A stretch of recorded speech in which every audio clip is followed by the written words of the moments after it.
त्रिपाठी निराला द्वारा रचित एक कविता है भारत जय विजय करे। तो सूर्यकांत त्रिपाठी निराला जी का जो जन्म हुआ था वो बंगाल में महिषादल में हुआ था, लेकिन वे मूलतः रहने वाले कहाँ के थे? उन्नाव के रहने वाले थे। उनकी बहुत सारी काव्य रचनाएं हैं, अनामिका है, परिमल गीतिका, कुकुरमुत्ता और नए पत्ते। लेकिन मुख्य बात है कि हमें इनकी कविता पढ़नी है और उस कविता का नाम है भारती जय विजय करे। ठीक है, तो देखिए पहली 6 लाइन हम लोग लेते हैं। पहली कितनी लाइन लेते हैं हम? 6। तो पहली 6 लाइन में कि भारत जय विजय करे, कनक शस्य कमल धरे, लंका पद तल शतदल, गर्जितोर्वि सागर जल, होता सुचि चरण युगल, अस्तव कर बहुअर्थ भरे, तरु तृण वन लता बचन, अंचल में खचित सुमन, गंगा ज्योतिर्जल कण, धवल धार हार गले, मुकुट शुभ्र हिम तुषार, प्राण प्रणव ओंकार, ध्वनित दिशाएं उदार, सतमुख सतरव मुख। अब देखो पहली लाइन का यहाँ से हम लोग अर्थ लेते हैं। ठीक है, तो भारत को कह रहे हैं कि हे माँ भारती। क्या कह रहे हैं? हे माँ भारती, हे माँ भारती। ठीक है, जय विजय करे, आपकी विजय। ठीक है, कनक माने होता है सोना। कनक माने क्या होता है? सोना। और शस्य माने होती है फसल। शस्य माने क्या होती है? फसल।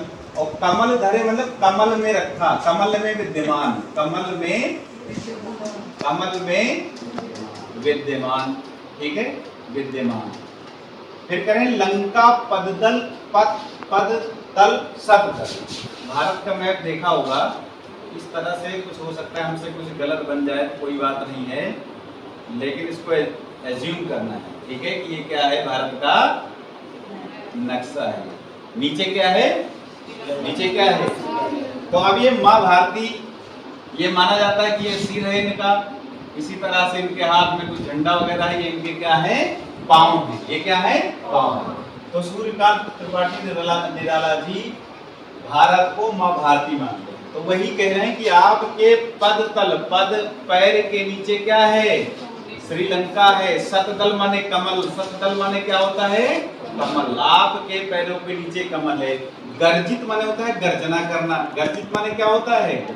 गर्जना करना। ऊर्व माने होता है तरंग। ऊर्व माने क्या होता है?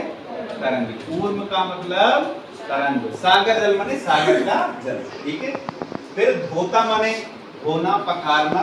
सूचि माने होता है पवित्र। सूचि माने युगल माने होता है दोनों, या जोड़ा भी कहते हैं इसको, लेकिन यहाँ पर अर्थ क्या आएगा? दोनों से। अस्तव माने होता है प्रशंसा। अस्तव माने क्या होता है? प्रशंसा। बहुअर्थ भरे, बहुत सारे अर्थों में। अब इसका हम अर्थ लेते हैं ऊपर से कि हे माँ भारती आपकी जय विजय हो।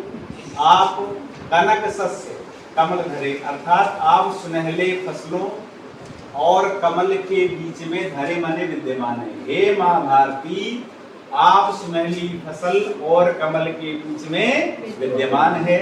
आपके चरण के नीचे लंका और कमल, लंका और कमल या कमल रूपी लंका विद्यमान है।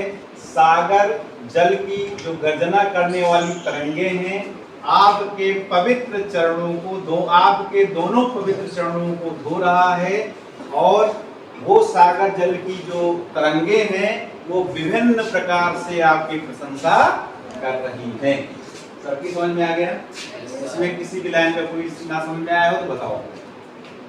एक बार फिर से बता दें इसका सारांश कि सूर्यकांत त्रिपाठी निराला जी कहते हैं कि हे माँ भारती आपकी जय हो, आपकी विजय हो।